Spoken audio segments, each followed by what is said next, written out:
Nice to meet you once again with a very warm good morning to all of you. I hope you all are safe and secure. With this, we are going to start our revision work.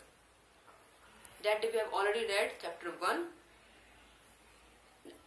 and the name was My Friend Ramu. Story का नाम था my friend Ramu. उस दिन जो हमने पढ़ाया था, आज मैं आपको उसका रिवीजन करवाऊंगी. मीन्स रिवीजन मतलब गो थ्रू. एक बार मैं आपको रिमाइंडर दिवा दूंगी कि स्टोरी में क्या था, स्टोरी किसने लिखा था, व्हाट अबाउट द स्टोरी, और फिर इससे रिलेटेड कुछ क्वेश्चंस होंगे. ये चैप्टर जो हमने पढ़ा था आपको, first of all let me clear you must learn the author name also. It is very necessary for all chapter, for all in all subjects also, especially your language subject. ये बहुत जरूरी है कि आप अपने पोएम के poet का नाम और स्टोरी के ऑथर का नाम जरूर याद कीजिए. Written by Ruskin Bond, well known name Ruskin Bond. My friend Ramu. ये स्टोरी थी एक बच्चे की जिसका नाम था रामू. जो इसमें स्पीकर था वो और रामू दोनों में कैसे फ्रेंडशिप हुई, दोनों में कैसे दोस्ती हुई, इसी पे बेस्ड ये स्टोरी थी. स्पीकर बताता है कि मैं भी मेरा बचपन भी कीचड़ में ही गुजरा, मेरा बचपन भी इसी तरीके से, क्योंकि मेरे घर के बगल में भी पॉन्ड था तो मैं भी इसी तरीके से पला बड़ा. मतलब पॉन्ड में नहाते नहाते मैं भी खूब इसमें मैंने काफी एंजॉय किया. और फिर उसे एक दिन रामू मिला जो कि भैंस को लेके पॉन्ड में काफी एंजॉय कर रहा था. तो उसी से रिलेटेड वो काफी उससे इम्प्रेस हुआ और दोनों में काफी दोस्ती हुई. रामू ने उसे तैरना सिखाया, स्विमिंग सिखाया, अपनी तरीके के हर वो एक्टिविटी सिखाया जिसे देख के वो स्पीकर काफी अट्रैक्ट होता था, जिसे उसे बहुत ही मतलब अच्छा लगता था रामू को देख के. और वो लोग दोपहर में मिलते थे पॉन्ड के किनारे और दोनों काफी एंजॉय करते थे, कुछ सीखते थे, लर्न करते थे और एक दूसरे के साथ काफी अच्छी तरीके से टाइम स्पेंड करते थे. तो ये स्टोरी थी रामू की और उसके दोस्त जो स्पीकर है उनकी स्टोरी थी. तो इस स्टोरी में ये स्टोरी भी स्क्विरल्स एंड बहुत सारे जानवरों से रिलेटेड है.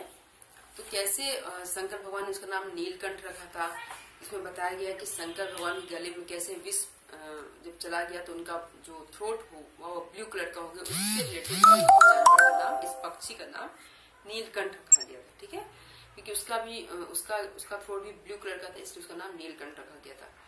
तो यही सब स्टोरी थी. और इस स्टोरी को पढ़ाने के बाद मैंने आपको कुछ क्वेश्चन आंसर भी करवाया था. इसमें जो क्वेश्चन आंसर है, क्वेश्चन आंसर भी मैंने आपको कॉपी में करवाया था.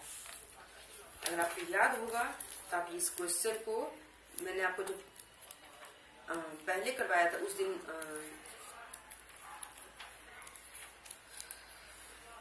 माय फ्रेंड रामू, ये वर्ड मीनिंग भी मैंने आपको लिखवाया था. इफ यू रिमेम्बर, ये सारे वर्ड मीनिंग मैंने लिखवाया था और ये क्वेश्चंस में लिखवाया था, क्वेश्चंस आंसर में लिखवाया था. ठीक है, तो ये जो वर्ड मीनिंग लिखवाया था मैंने आपको दिया 10 वर्ड मीनिंग दिया था और कहा था इसे याद करने के लिए. तो आपने याद किया ही होगा, ठीक है. इस वक्त काफी रहता है अभी, तो ये सारे वर्ड मीनिंग याद किया होगा. और आज मैं इसका रिविजन करवा रही हूँ. ठीक है, तो रिवीजन में क्वेश्चन नंबर 1 है, what is the who is the author of this story. इस स्टोरी के ऑथर कौन है? तो रस्किन बॉन्ड आपको लिखनी है. और एक बात, रस्किन बॉन्ड के बारे में आपको कुछ बातें अपनी कॉपी में लिखनी है. नॉट टू वरी, मैंने आपको रस्किन बॉन्ड के बारे में यहाँ पे लिखा दिया है और वो आप पहले इसे देख लो ध्यान से. Ruskin Bond is an award winning Indian author of British descent. Descent मतलब सोशली एक्सेप्टेड और गुड.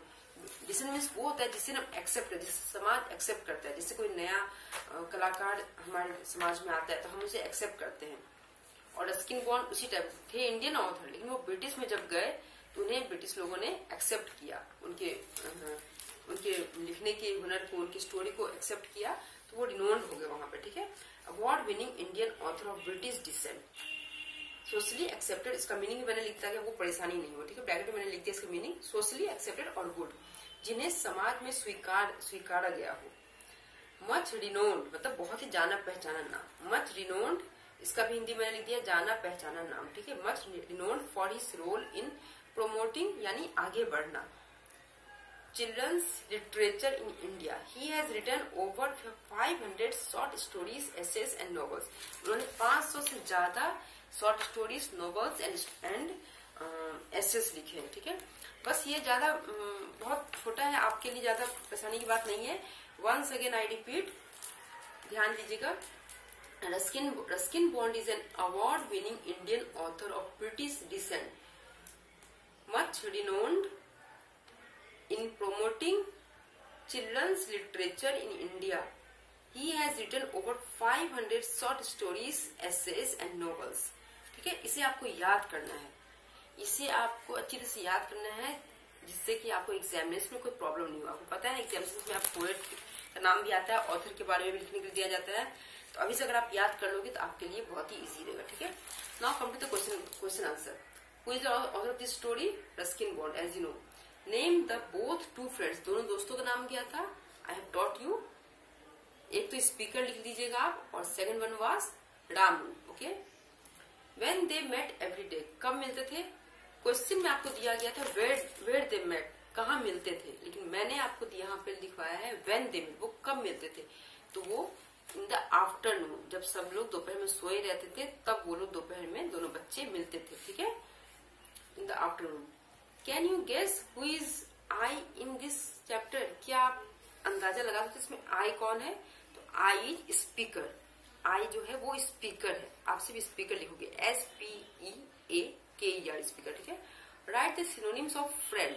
फ्रेंड का सिनोनिम्स मैंने वर्ड मीनिंग में लिखवाया था, याद होगा आपको. यहाँ पे मैंने लिखवाया था फ्रेंड्स का सिनोनिम मेट, MET, मेट. तो आपको यहाँ पर भी मेट ही लिखना है. ठीक है, ये रिवीजन कुछ क्वेश्चंस लास्ट में जो मैंने दिया था उससे रिलेटेड है, कुछ क्वेश्चंस मैंने किताब से related out of the questions दिया है. किताब में जो क्वेश्चंस नहीं है लेकिन चैप्टर से रिलेटेड मैंने दिया है. ठीक है, ये क्वेश्चंस के आंसर आपको लिखना है रफ कॉपी में. If you have your English copy then well and good. अगर आपके पास इंग्लिश कॉपी है तो बहुत अच्छी बात है. इंग्लिश कॉपी है तो उसमें सबसे पहले चैप्टर 1 लिखिएगा, डेट लिखिएगा, रिविजन लिखिएगा. Revision don't forget to write, क्योंकि रिविजन क्योंकि ये रिवीजन ही आपको पता ही है, ये रिवीजन है, इसलिए यहाँ पे रिवीजन जरूर लिखिएगा. और फिर क्वेश्चन नंबर 1, फिर उसका answer. Question number 1, who is the author of this story. इस स्टोरी के ऑथर कौन है? ठीक है, तो ये जरूर लिखिएगा. और फिर रस्किन बॉन्ड के बारे में याद कर लीजिएगा, फिर उसे बिना देखे खुद से लिखिएगा. Are you getting me clear guys? और इसके बाद आपको कोई परेशानी होगी तो I am always with you guys. Unless and until, take care of yourself guys. Stay home and stay safe.